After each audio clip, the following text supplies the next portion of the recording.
Folks, it's the good old Twitter video here, because we have a bunch to talk about that revolves all around the Vancouver Canucks and one J.T. Miller. You see, earlier this morning, we had a bunch of programs. The 32 Thoughts podcast by Elliotte Friedman and Kyle Bukauskas was released. Halford and Bruff in the morning went out there and talked about some stuff, and we are going to dive into all of it because the fact that it's coming out so early in the morning... Oh boy, talk about a shock to start off the week, eh? But before we dive into all that, let's talk about this tweet made by Tej. I'm pretty sure most of y'all are familiar with Tej.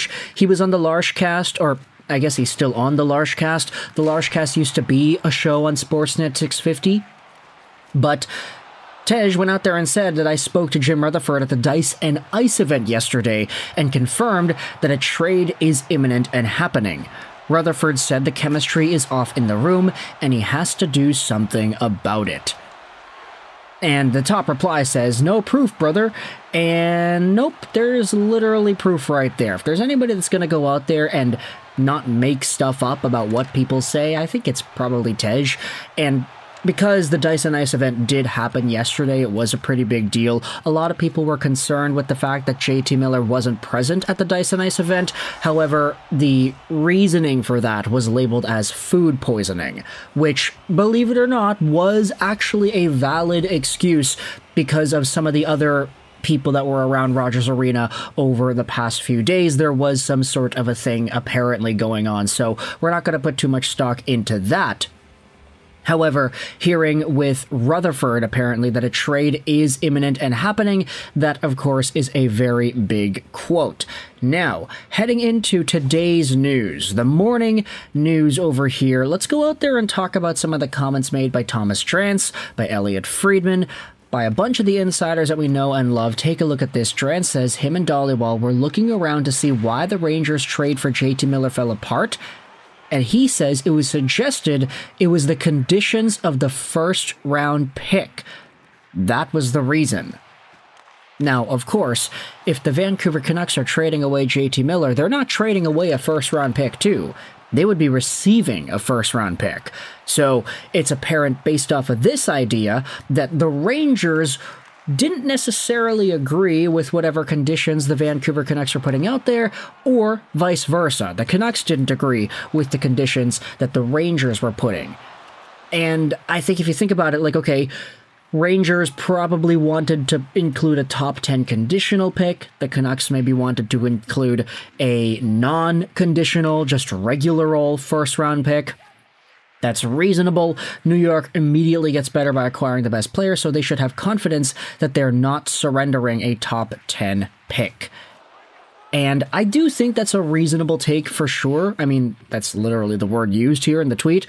If the Rangers are getting the better player, if they're going to be getting better, then they should have the confidence, right? Like, okay, we can depart with a regular old first-round pick because it's not going to be a top 10 pick. Just based off of the way this is written, it seems like the Vancouver Canucks might have wanted a regular, unprotected first-round pick, and the Rangers might have wanted to have some protection on it. But then again, if you're getting better by acquiring JT Miller, why would you not have confidence in yourself that you would need to attach some sort of a top 10 stipulation to the pick? I don't know, it doesn't really click here for me.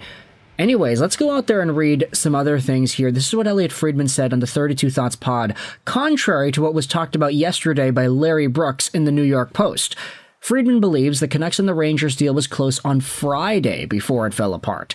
He does not think that any of Zibanejad, Schneider, or Lafreniere were involved.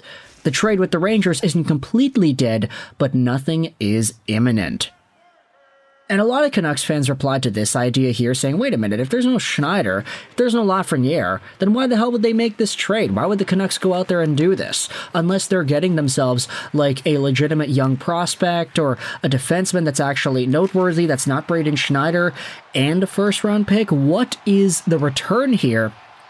Well, all we got to do is scroll up here. By the way, this was the sort of package that was talked about in the New York Post, so hearing conflicting things about this now, are we? Let's go up here and see this.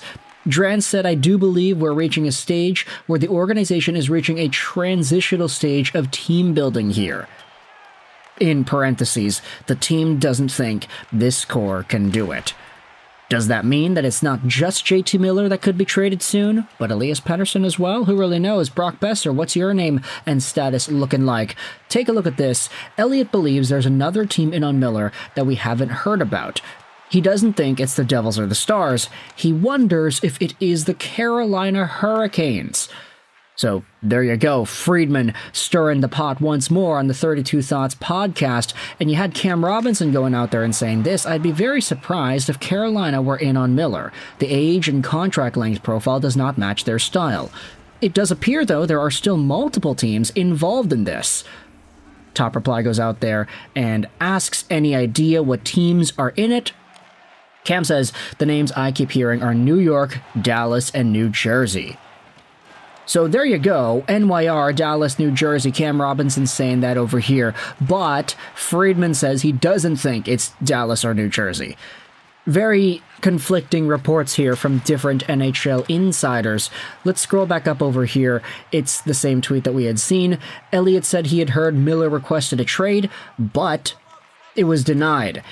Elliot Friedman was not able to verify that information. I mean, I had to read this over here. What the hell does that mean? Denied to him? It was denied that he requested a trade. Really poorly worded original tweet, if this is what you meant. Sounds like you said Miller requested a trade, but the trade request was denied. No, that is not what happened here. Elliot Friedman's information was denied, so it does not appear like Miller requested a trade.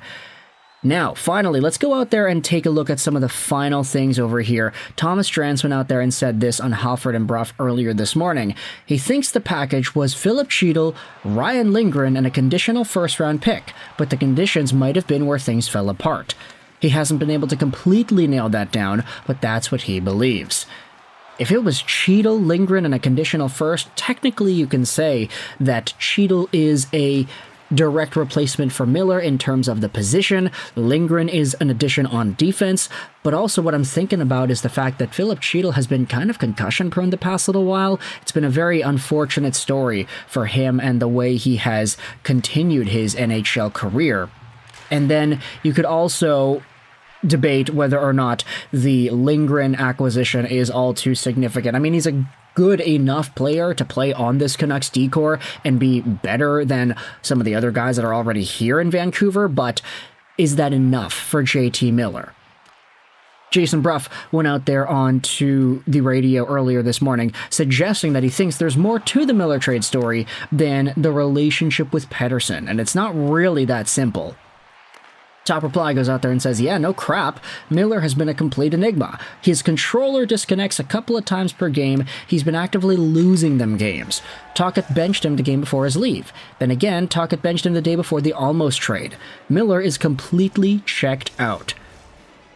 And when it comes to this, I mean, 2 years ago, when JT Miller was in trade rumors the first time, we were talking about Pittsburgh and all these other teams, it wasn't because of a riff with Elias Pettersson that Miller was on the block. It was just simply he wasn't good enough. So we're seeing more of that this year on top of the Elias Pettersson situation. So obviously there is a little bit more fuel to the fire there.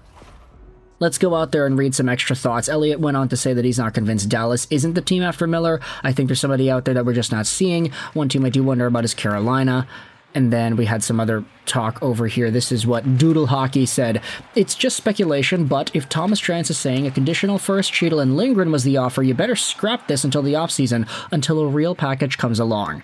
That would be absolutely brutal for JT Miller.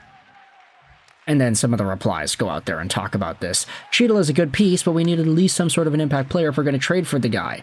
I'm really curious how this is all going to unfold next week. I'm really curious as to what Dollywall is going to say today on Donnie and Dolly.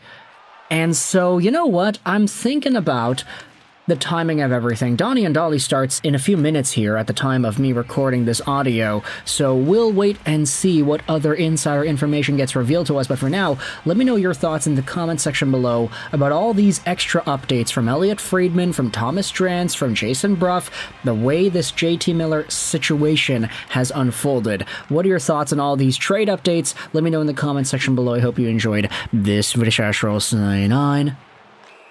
And bye.